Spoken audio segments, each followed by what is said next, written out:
Bonjour à toutes et à tous. Pour ce deuxième numéro de l'invité de Koulandjan, nous avons le plaisir de recevoir aujourd'hui M. Babacar Mbeng dit Papo, qui est le maire de la commune de Anne-Belair. Monsieur le maire, bonjour. Bonjour Biguet. Nous sommes très heureux de vous avoir aujourd'hui comme invité. Alors, monsieur le maire, pour commencer cet entretien, on voudrait bien que vous reveniez un peu sur votre parcours. Quand on parle de parcours, on veut d'abord connaître le parcours scolaire, où vous avez commencé à étudier, où vous avez obtenu le bac. Très bien, en tout cas, je voudrais vous souhaiter la bienvenue, remercier toute l'équipe de Kolandjan. En tout cas, et c'est un privilège qui m'est donné aujourd'hui euh, d'être avec vous. Parler de mon parcours, c'est un peu plus dur. Quand on a un peu plus de 50 ans, il est difficile de revenir sur les premières années, voire même les premiers jours, les premiers jours. Mais je suis né, j'ai grandi à Dakar, j'ai fait mon parcours scolaire quasiment partout à Dakar jusqu'au bac. Ensuite, j'ai fait un séjour aux États-Unis. Et donc, je suis revenu des États-Unis, j'ai travaillé un peu dans une multinationale, hein, comme dans certaines organisations internationales. Et je me suis lancé en politique ici à Anne en 2000, exactement, entre les deux tours. Entre les deux tours, parce que le premier tour, j'étais en mission en Afrique du Sud. Et donc, depuis lors, je me suis totalement engagé pour contribuer au développement de la commune de Anne-Belair. Donc, c'est pour vous dire en résumé, je suis aujourd'hui un militant du développement ici à Anne-Belair, engagé en tout cas depuis 2000. Sachant que vous venez d'une famille socialiste, mais qu'est-ce qui vous a poussé à vous engager en politique? Vous savez, c'est peut-être le milieu. J'ai grandi dans un milieu où je suis l'un des plus jeunes de la famille, d'une très grande famille, machallah. Et donc, très tôt, en tout cas, à m'intéresser un peu à tout ce qui était politique, tout ce qui était certaines valeurs nationalistes, comme vous l'avez si bien dit. Bon, ça, c'est un peu l'influence du papa et certainement des oncles et des tontons, donc tous les amis qui tournaient autour. Et très tôt, je m'étais dit que j'aurais bien aimé un jour m'investir en politique. Donc, c'est pour vous dire que la politique était ma passion. J'ai commencé à militer en 92, pendant que j'étais étudiant aux États-Unis.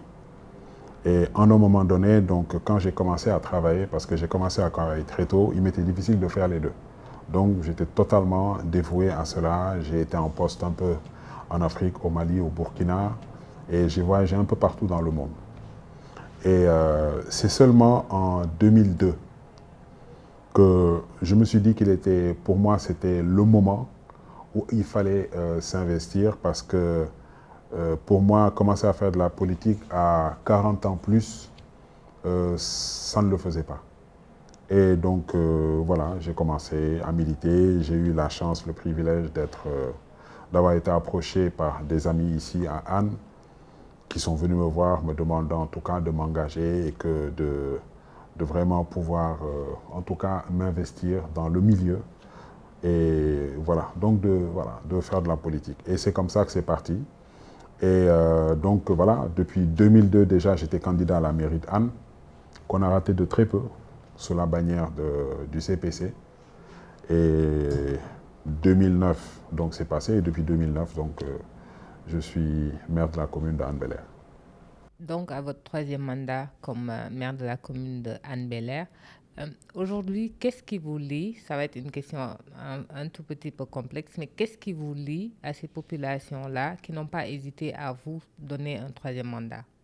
Vous savez, aujourd'hui, Anne est mon tout. Aujourd'hui, je suis totalement, en tout cas, dévoué à cette collectivité, quelles que soient par ailleurs les responsabilités que j'aurai. Parce que d'abord, c'est mon quartier, je suis né dans ce quartier. Malheureusement, je n'y ai pas grandi, mais je suis né ici. Et donc, les fonctions du papa ont fait qu'on était parti à l'international, à l'extérieur, puis ensuite, quand on est revenu, positionné dans le haut plateau. Mais Anne m'a tout donné et Anne me fait confiance. Donc, vous savez, ces rapports de confiance, ce n'est pas quelque chose qu'on négocie.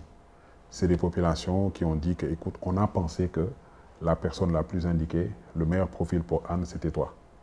Alors, quand on te fait confiance, on est obligé forcément de faire un retour. Et aujourd'hui, je suis en train de tout faire pour ne pas décevoir ces populations et qui m'ont tout donné. Parce que vous allez voir un peu l'histoire, le parcours politique de Dakar. Vous ne verrez pas souvent un député-maire issu de l'opposition dans la capitale. Faites le tour, je pense que peut-être à part le maire Barthélémy Diaz et moi, nous sommes les deux à avoir ce privilège étant dans l'opposition. Ce qui est déjà quelque chose d'assez significatif. D'autre part,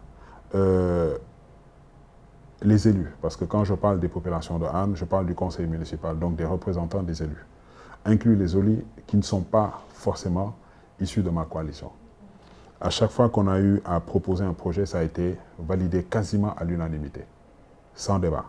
Donc c'est pour vous dire que bien qu'ils ne soient pas avec nous, ces gens ont quand même toujours dans ce rapport de confiance que nous entretenons, à vouloir accompagner. Et c'est ce qui nous a amené aujourd'hui à vivre de beaux jours, en tout cas qu'on a commencé à vivre de beaux jours au niveau de Hann.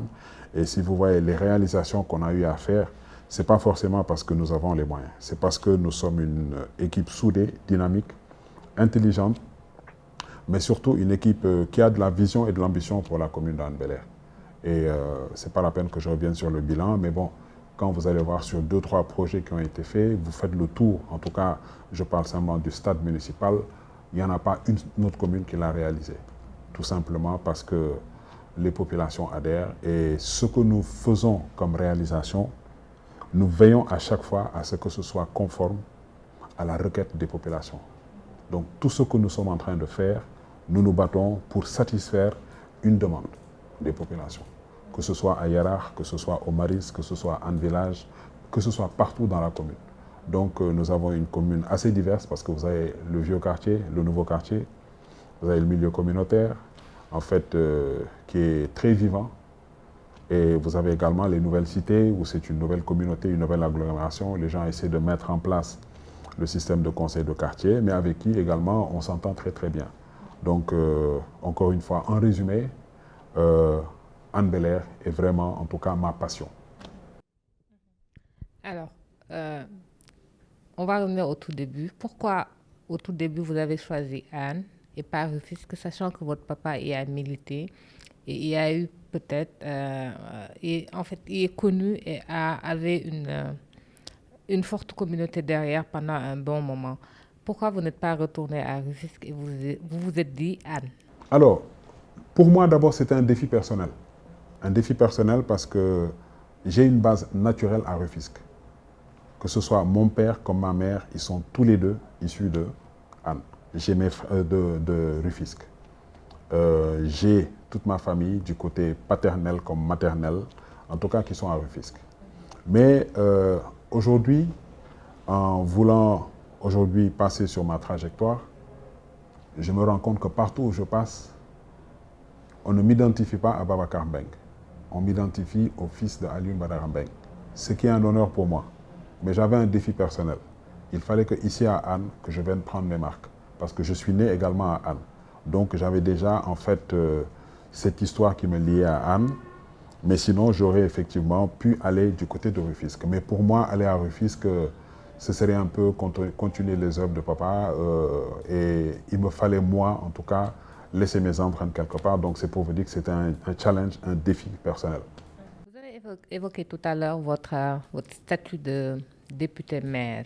Aujourd'hui, le débat qui se pose, c'est que à Yewwi Askan Wi, on avait vendu aux gens, en fait, que le cumul de fonctions n'est pas bon. Est-ce que vous allez garder le statut de député-maire ou vous comptez démissionner d'un des deux postes? Inch'Allah, je compte exercer pleinement ma fonction de député-maire. Yewwi Askan Wi n'a jamais en fait eu à poser ce débat. Il y a un parti issu de Yewwi Askan Wi qui prônait le non-cumul des mandats. Mais l'entendement que moi j'ai du cumul de mandats, c'est que député-maire, vous l'entendez depuis des décennies et des décennies. Ça existe partout. Vous allez en France, vous allez voir des députés-maires. Ici, vous avez même des ministres-maires. La plupart des ministres que vous avez dans ce gouvernement, ils sont plus d'une quinzaine. Je pense qu'on ne peut pas avoir un département aussi important qu'un ministère et ensuite pouvoir diriger une localité. Au point où certains ministres tiennent leurs réunions de département ici à Dakar. Ce n'est pas une critique, mais c'est un constat. Moi, en ma qualité de maire de Hann, je pense que c'est tout à fait cohérent qu'un parlementaire soit maire. Demain, pour la prochaine mandature, une fois qu'on sera installé, le débat va tourner autour de nos prérogatives, nous en tant que maire. Parce qu'aujourd'hui, nul ne peut mieux connaître mes problèmes à Hann en tant que parlementaire pour pouvoir le défendre à l'Assemblée. Moi, j'ai vu des députés voter des lois à l'Assemblée sans comprendre, avoir une idée sur la quintessence même de ce vote et de l'impact que ce projet aura sur ce pays. Donc, c'est pour vous dire, encore une fois, du point de vue des textes, les textes ne l'interdisent pas. Il est interdit d'être ministre, député. Il est interdit d'être député, DG d'une société nationale. Mais, parce qu'on peut être député et être DG d'une entreprise privée. La plupart des députés, vous avez beaucoup de députés qui sont des administrateurs de sociétés. Le problème ne se pose pas. Mais la loi ici ne l'interdit pas. Donc souvent, j'entends effectivement des gens interpellés, revenir sur le cumul de mandats. Le cumul de mandats ne pose pas de problème. Maintenant, chaque parti est souverain. Les partis sont libres de dire que, écoutez, nous ne voulons pas de cumul, mais ça engage le parti. Mais au sein de Yewwi Askan Wi, il n'a jamais été question, et vous pouvez revoir les textes vous-même, en tout cas de revenir sur ce qui est du cumul de mandats. Dans la création des groupes parlementaires, est-ce qu'aujourd'hui on peut s'attendre, si vous avez au moins 17 députés dans Taxawu Sénégal, est-ce qu'on peut s'attendre à avoir peut-être un groupe parlementaire Taxawu Sénégal qui n'ira pas forcément avec Wallu Yewwi? Les textes dans le règlement intérieur de l'Assemblée ne l'interdisent pas. Mais je pense que je dis que ne l'interdisent pas parce que je n'ai pas vu, j'ai parcouru très rapidement les textes, mais dans l'entendement que j'ai aujourd'hui, il faut être 10% du représentant de la représentation à l'Assemblée sur les 165 députés. Dès qu'on a 17 députés, on peut avoir un groupe parlementaire. Mais il y a également la cohérence. Aujourd'hui, on a vendu un produit aux Sénégalais. Quand je dis nous, c'est Yewwi Askan Wi. Nous avons été présentés une liste. Wallu a été présenté une liste. La logique aurait voulu que ces deux coalitions soient représentées à l'Assemblée, que ce soit Yewwi ou Wallu. Ça, c'est mon point de vue et je pense et je soutiens aujourd'hui cette démarche. Maintenant, si aujourd'hui, dans Wallu, vous voulez mettre le groupe Taxawu, vous voulez mettre le groupe Pastef, vous voulez mettre un autre groupe, le PUR, parce que ces trois partis, ces trois forces ont chacune 17 députés, on crée un précédent dangereux et on risque de fragiliser la coalition. La coalition ne parlera plus d'une voix. Je pense qu'il y a un accord important qui a été fait au sein de Yewwi, c'est que Yewwi ira ensemble aux élections présidentielles de 2024, mais nous cautionnons une candidature plurielle. Et ça, c'est un accord qui a déjà été scellé. Si 3-4 candidats issus de Yewwi veulent se présenter, d'accord. Mais en cas de deuxième tour, les autres partis s'alignent derrière le parti qui est devant. Donc, c'est pour vous dire que l'entente est déjà là. Mais si à l'Assemblée, nous ne parlons pas d'une voix, parce qu'avoir un groupe parlementaire, c'est avoir l'avis du groupe Pastef, l'avis du groupe Intel, l'avis du groupe Taxawu, la division commence à ce niveau. Et on risque, après 1 an et demi donc, de parlementaires, constater qu'il sera difficile que nous puissions recoller les morceaux pour parler, pour aller en tout cas se retrouver au sein de Yewwi pour parler. Moi, je pense que c'est pour ça que je dis du point de vue de la logique et de la pratique, aujourd'hui, il faudrait que, en tout cas, nous travaillons à avoir un groupe Yewwi et un groupe Wallu, ce qui est très fort. Ok, mais est-ce que déjà, avant même la mise en place des groupes parlementaires, est-ce que la présidence de l'Assemblée nationale ne risque pas de saper l'unité Yewwi Wallu, sachant qu'au sein de Wallu, les gens parlent de Mamadou Lamine Thiam pour être l'éventuel prochain président de l'Assemblée nationale. D'autres avancent le nom de votre camarade, M. Barthélémy Diaz. Et aujourd'hui, il y a Ahmed Aïdara qui aussi s'est levé pour se présenter à ce poste-là. Est-ce qu'il n'y a pas déjà des risques de voir cette unité-là partir en éclats? Alors, je vais vous dire, nous sommes maintenant, et on peut vraiment le dire avec fierté, nous sommes une vieille démocratie. Il est tout à fait normal, en tout cas à la veille de l'installation, en tout cas de cette législature, qui est une législature de rupture, parce que c'est la première fois que nous nous retrouvons, en tout cas déjà, entre force, opposition et pouvoir presque au coude à coude. Ce qui les départage, c'est une voix. Vous voyez que le Benno Bokk Yakaar en a 83, le groupe Yewwi Askan Wi, enfin l'opposition, parce qu'il s'agit d'identifier d'agir. Le pouvoir à 83 et l'opposition 82. Parce que vous avez deux indépendants qui ont clairement dit qu'ils sont issus de l'opposition. Le vote, c'est autre chose. Donc c'est à partir véritablement de lundi que nous allons constater. Alors, dès l'instant où vous faites ce premier diagnostic, il est normal aujourd'hui que les candidatures fusent de partout. Aujourd'hui, on vous parle d'Ahmed Aïdara, le lendemain, on vous parle de Lamine Thiam, ensuite de Barthélémy Diaz et demain certainement d'un autre. Mais pour moi, le plus important, c'est en fait ce qui sera présenté le 12 à 10 heures. Est-ce qu'on aura trouvé une stratégie? Et je pense que c'est le cas, parce que là, nous sommes vraiment dans la phase déterminante où les leaders se parlent. Hein. Déjà, chez nous, on a prévu un séminaire dans les prochains jours où l'ensemble des députés se retrouveront de l'intercoalition et nous parlerons d'une voix. Donc, c'est vraiment pour vous dire que pour le moment, rien n'est joué. Mais j'ai espoir et je demeure convaincu d'ailleurs que nous allons avoir un candidat pour la coalition, pour l'intercoalition Yewwi Wallu. Alors, pour vous, on va installer les nouveaux députés la semaine prochaine. Pour vous, quels sont les grands défis pour cette 14e législature à laquelle vous participez? Alors, les grands défis, je ne parle pas seulement de... Tout à l'heure, je vous ai tantôt parlé d'une législature de rupture. Oui, parce que on a tous suivi cette majorité mécanique à l'Assemblée. Et il y a un autre fait qui était souvent constaté, c'est le taux d'absentéisme qui était très élevé. Ça, c'est l'inconvénient de la majorité mécanique.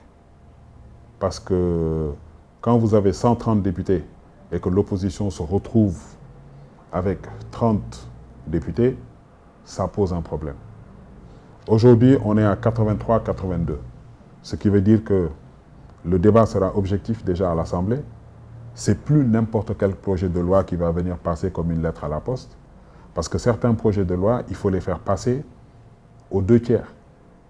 Sur les 165, il faut avoir au moins 110 voix pour que ça passe. Ce qui n'est plus le cas. Il y aura un débat qui va s'installer. L'autre élément qui est important, c'est le taux d'absentéisme. Nous avions constaté, comme tout le monde, souvent des images où vous avez l'impression que au sein de l'hémicycle, on n'a qu'une cinquantaine de députés. Et ça a souvent choqué, en tout cas, l'opinion par des images qui circulaient soit dans les réseaux sociaux ou carrément, vous avez une presse qui mettait ça à la une. Ça, c'est le deuxième. Mais l'autre élément qui est important, surtout, c'est le débat opposition-pouvoir à la veille des élections présidentielles, où il est question de traiter 3 points. Le premier, c'est la candidature du président pour un 3e mandat ou pas. Les 2 autres points, c'est la candidature et la participation de Khalifa Ababacar Sall et de Karim Wade. Donc c'est vraiment pour vous dire que de ce point de vue, il est clair qu'on va aller vers, en tout cas, des propositions de loi. Ça, les élus issus de l'opposition y travailleront, et certainement soutenus par des députés issus de la majorité. Donc quand je dis que le débat sera objectif, il sera enfin question de dire que nous sommes là pour le peuple, et non pas de dire que je suis un député de Khalifa ou je suis un député de Macky Sall. Je pense que déjà cette rupture, le discours va changer et le débat en tout cas sera d'un certain niveau. Parce qu'on a souvent eu effectivement des prises de parole de certains parlementaires où on s'est vraiment posé la question, en fait, est-ce que c'était opportun même de prendre la parole et de faire certaines interventions, en tout cas devant tout le monde, quoi. On annonce déjà Khalifa 2024, on comprend un peu mieux sur quoi vous vous basez, mais si aujourd'hui ce projet de loi-là ne passe pas, est-ce qu'on peut s'attendre à ce que Barthélémy Diaz soit mis en avant? Alors, le débat, souvent, il ne faut pas en faire un débat de personne. Barthélémy Diaz lui-même a dit que son candidat, c'est Khalifa Ababacar Sall. Barthélémy Diaz se base nuit et jour pour la participation de Khalifa Sall. Barthélémy Diaz a eu, en tout cas lui-même, et il n'a plus à le prouver, que c'est un symbole de fidélité, de courage, d'engagement aujourd'hui. C'est quelqu'un qui s'est pleinement investi pour Khalifa Sall. C'est pour ça que souvent, quand les gens disent soit c'est un autre, non. Le problème ne se trouve pas à ce niveau. Aujourd'hui, il s'agit effectivement de créer les conditions pour une participation de notre candidat Khalifa Ababacar Sall. En tout cas, nous travaillons à ça, inclus notre camarade, ami et frère Barthélémy Diaz et d'autres. Hein. Et vous avez, que ce soit des gens de la société civile, notre ami Cheikh Gueye, et en tout cas les militants de Tahaou d'une manière générale, et comme ceux de la société civile, pour que Khalifa, effectivement, soit candidat. Maintenant, c'est le Conseil constitutionnel qui va valider les candidatures, c'est un processus. Une fois qu'on arrivera à ce stade, on ose espérer que Khalifa soit candidat. Mais comprenez que c'est le seul moment où on pourra avoir la confirmation qu'il sera candidat. Mais avant cela, personne ne pourra vous dire que Khalifa, sa candidat, sera retenu ou pas. Mais une fois que le Conseil constitutionnel boucle, vous comprenez très bien qu'on n'a pas le temps de faire un plan B. Voilà. Mais c'est pour vous dire que de manière très sage et sereine, nous travaillons aujourd'hui à faire de Khalifa Sall notre candidat et enfin le futur président du Sénégal pour février 2024. Mais monsieur le maire, vous convenez avec moi que si Khalifa ne retrouve pas ses droits, quand même, ça ne sert pas à grand-chose d'aller au Conseil constitutionnel. Ah mais Khalifa, pourquoi vous dites qu'il n'a pas ses droits? Khalifa a ses droits. Sur quoi vous vous êtes basé pour dire qu'il n'avait pas ses droits? Oui. Pour être candidat à la présidentielle de 2024. On n'est plus dans le schéma des élections dernières. N'oubliez pas que nous étions dans une procédure en justice en version très accélérée. Il a purgé sa peine, il est sorti. Donc il n'est plus dans ce même contexte-là. Souvent, les Sénégalais n'ont pas le temps de faire, en tout cas, le différentiel entre 2024 et ce qui s'est passé en 2019. Donc il y a un amalgame là-bas. Et il ne faut pas que les gens pensent que c'est le cas. Donc pourquoi ce projet de loi-là pour Khalifa? Non, je n'ai pas parlé de projet de loi. Je vous ai tout simplement dit que nous avons, en tout cas, en interne, notre stratégie. Mais, en tout cas, nous sommes en train de prendre nos précautions pour une participation effective du candidat Khalifa Ababacar Sall pour les élections présidentielles de 2024. Ok. Alors, on va parler maintenant d'un problème d'actualité, un problème à la fois social, environnemental et politique. C'est celui des inondations. À votre avis, qu'est-ce qui devrait être fait aujourd'hui par les autorités pour que ce problème-là puisse être réglé? À chaque fois, on nous parle de dérèglement climatique. Mais quand même, l'ANACIM avait déjà annoncé ce qui allait arriver en cet hivernage, mais apparemment, grand-chose n'a pas été fait jusque-là. À votre avis, qu'est-ce qu'il faudrait faire pour prendre à bras le corps ce problème-là? Alors, moi, je vous dis, je commence par le début. On n'aurait jamais dû habiter, pour nous qui sommes de Dakar. Je ne peux pas parler de la banlieue parce que je sais que des efforts ont été faits à ce niveau et qu'il y a eu beaucoup d'améliorations. Pour nous qui sommes de Dakar, on n'aurait jamais dû construire la zone de captage.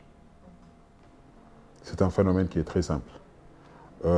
Beaucoup vous diront que oui, quand vous allez à la SICAP, quand vous allez dans toutes ces zones, il n'y a pas d'inondation, ils ont un dispositif d'évacuation d'eau pluviale. Non.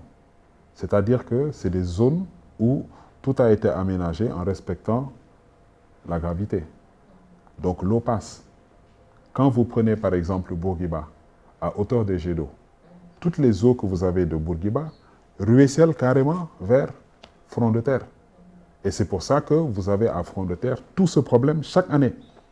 Moi, je veux dire, ces 20 dernières années, quand il pleut, tu ne peux même pas envisager de passer. Mais si aujourd'hui, cette zone qui est le réceptacle d'eau la zone de captage est construite, forcément, il y a une pression maintenant que vous mettez sur l'eau qui doit aller ailleurs. Ça justifie, sur une partie de l'autoroute, vous avez vu que c'est rempli et ça passe de l'autre côté. Nous, en tout cas, on subit fortement au niveau de Hann. Hein? Et partout où vous avez un point bas de collecte d'eau, mais il faut forcément une évacuation. Mais une évacuation, on l'entretient. À la veille des inondations, vous avez vu le cas qu'on a eu de décès vers la piscine olympique. Il est clair que toutes ces eaux doivent aller quelque part. Mais si l'eau n'est pas partie, c'est parce que forcément, il y a un bouchon. Il fallait entretenir. Et vous voyez que, certes, l'eau part, mais part lentement. Ce qui est différent de la première année où ça a été aménagé, où l'eau ne restait pas. Et au fur et à mesure qu'on avance, donc il faut qu'on revienne à cette culture d'entretien. Campagne pré-hivernale, curer les canaux, en tout cas qui drainent les eaux de pluie. Des bouchons, c'est classique. C'est juste dû au comportement des usagers. On a tendance à jeter du plastique dans les réseaux, on a tendance à jeter en tout cas certains produits, et ce qui fait que ça crée des bouchons. Donc il n'y a que l'entretien qui peut sortir. L'autre élément, c'est la planification. Ça, c'est un constat que j'ai fait, c'est que quand on va habiter à Wakhinane, Marigot, zone de captage, ce n'est pas surprenant. L'eau a une telle puissance que vous ne pouvez même pas vous imaginer. Regardez l'état de nos routes. Regardez la plupart des nouvelles cités, surtout dans les nouvelles agglomérations. C'est là où on a des problèmes. Regardez Ouest Foire. Les vidéos que vous voyez, ce n'est pas des vidéos que vous allez voir dans de vieux quartiers. C'est des vidéos que vous voyez que dans de nouveaux quartiers. C'est parce que tout simplement, il n'y a pas eu aujourd'hui aucun lien entre ce nouveau quartier qui vient d'être aménagé, urbanisé, et le quartier qui est à côté. Tu as l'impression qu'on fait les choses de manière séparée. Alors que, bon, il faudrait tenir compte un peu de l'espace, des environs, pour voir comment mener une action commune. Parce que l'eau, il faut la gérer. La gestion de l'eau pluviale est une vocation. Quand il pleut quelque part, Dakar a été aménagé, la presqu'île de Calvaire, de telle sorte que toutes les eaux ruissellent vers les canaux à ciel ouvert. Que ce soit le canal 6, canal 4, canal Gueule Tapée, Fass, ainsi de suite. Quand il pleut, c'est ce réseau qui collecte les eaux et qui envoie ça en mer. Donc moi, je ne peux pas comprendre comment nous qui sommes de Dakar, nous avons ce problème d'inondation. Donc c'est vraiment pour vous dire que nous, c'est quelque chose que nous vivons chaque année. Ça ne demande pas d'être, en tout cas, ingénieur ou technicien, mais il suffit de voir un peu l'évolution, les difficultés, pour comprendre quelque part que, bon, les services de l'État ne se parlent pas. Voilà. Et je pense que quelque part, il faudrait qu'on puisse avoir une bonne coordination. Alors, monsieur le maire, on va entamer la dernière partie de cette interview. On va parler de questions un peu plus décalées. Alors, on aimerait bien savoir quel est votre sport préféré. Vous êtes plutôt basket, plutôt football, lutte. Quel est le sport que vous suivez le plus et qui vous fait... Ça, c'est une question colle, j'aurais dit. Hein. Moi, je suis un homme événementiel. Quand c'est le basket, je suis en ce moment l'Eurobasket. Quand c'est le football, je suis. En termes de sport, je n'ai pas vraiment une pratique. Mais moi, à titre personnel, j'aime beaucoup marcher. Je marche beaucoup. Je marche énormément. Je peux, un dimanche, faire 20 km, marcher pendant 2 heures, 3 heures de temps. Donc, je ne suis pas un grand sportif. Voilà. Êtes-vous plus télé, cinéma, film ou vous préférez lire? Je ne suis pas du tout. Je ne suis pas du tout un grand lecteur. Quand je lis, c'est parce que j'ai un intérêt particulier. C'est pour vous dire. Mais je suis plus film, oui. Je suis télé, certaines émissions. Voilà. Et si on vous demandait quel est le film que vous pourrez regarder peut-être X fois? Alors, j'ai récemment découvert sur Netflix, comment ça s'appelle encore? Le film, la série espagnole, là. Casa. Oh, Casa, c'est autre chose. Moi, j'ai beaucoup aimé ce film. Et j'ai découvert un peu, je connaissais un peu la culture espagnole, mais je n'aurais jamais pu imaginer qu'ils étaient aussi, oui. Ça, c'est quelque chose qui m'a beaucoup retenu. Et qu'est-ce qui vous a marqué en particulier? Les stratégies du prof? D'abord, la passion. Vous savez, un film, vous retenez rien, sauf que vous êtes dans le film. et vous vivez les réalités du film. Donc moi, j'étais carrément, totalement dans Casa de Papel. Et je me souviens encore, le soir où la dernière série est sortie, quand je m'en suis souvenu, ce jour-là, je suis rentré très tôt. Donc c'est pour vous dire que j'étais vraiment dans le film et j'attendais avec impatience ce dernier épisode. Alors, ça va être la dernière question. Quand vous êtes stressé, qu'est-ce qui vous détend? La musique. Moi, je suis quelqu'un de très musique. Malheureusement, bon, ces dernières années, c'est de plus en plus difficile, mais je suis très musique, mais surtout live music. J'aime les concerts, j'aime tout ce qui est musique originale, musique de chez nous. Très culturelle, hein, musique du profond, la musique mandingue, musique du foladou, le jazz moderne. Quand je dis jazz moderne, c'est jazz avec des instruments de chez nous. Ce métissage, ça a une certaine originalité. J'aime tout ce qu'il y a d'original, en tout cas en termes musicaux, instruments. Hein, et voilà, ça m'amène à un autre niveau. On imagine alors que vous aimez le Ngoyane? Ah oui, moi j'aime beaucoup le Ngoyane, j'aime beaucoup la musique Ndaourabine. Je suis quelqu'un de très profond. C'est comme j'ai vécu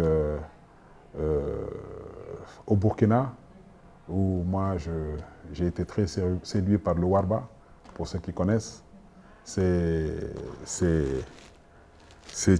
le son qui est en fait associé à des pas. Hein. C'est très culturel. En tout cas, c'est assez original et si vous voulez, c'est notre identité, l'identité africaine. Moi, j'ai vu de grands musiciens de ce monde, mais au bout d'un certain nombre, vous vous rendez compte qu'ils ont tous le même style. Et quand vous recherchez l'originalité, vous allez voir chez nous, j'ai connu ici dans le Fouladou un artiste que j'ai beaucoup aimé, Dabi, je crois qu'il ne joue plus, mais qui était quand même quelqu'un de fabuleux. Hein? Comme localement, quand vous voyez un reggae comme Alpha Blondy, Tikenja Fagoli, bon, vous faites la transition de Bob Marley à eux. Bon, aujourd'hui, à la limite, on n'est pas dépaysé, quoi, parce qu'on se retrouve au moins dans notre musique. Certes, c'est une influence reggae, mais vraiment avec des paroles, et on se retrouve dans les paroles parce que c'est notre culture, c'est ce qu'on connaît. C'est pour ça qu'il est important souvent, en termes de musique, d'écouter. La sonorité est une chose, c'est bien. On peut aimer aujourd'hui le fond musical. Les paroles, on peut ne pas connaître. Mais c'est mieux quand on a un fond musical de chez nous, qui a été certes travaillé avec des instruments modernes, en plus des paroles que l'on connaît, et on se retrouve dans la parole. Donc c'est vraiment pour vous dire que moi, c'est ma musique. À part la politique, je le dis tout de suite, c'est ma passion, c'est la musique. C'est la musique. Vous auriez pu faire carrière?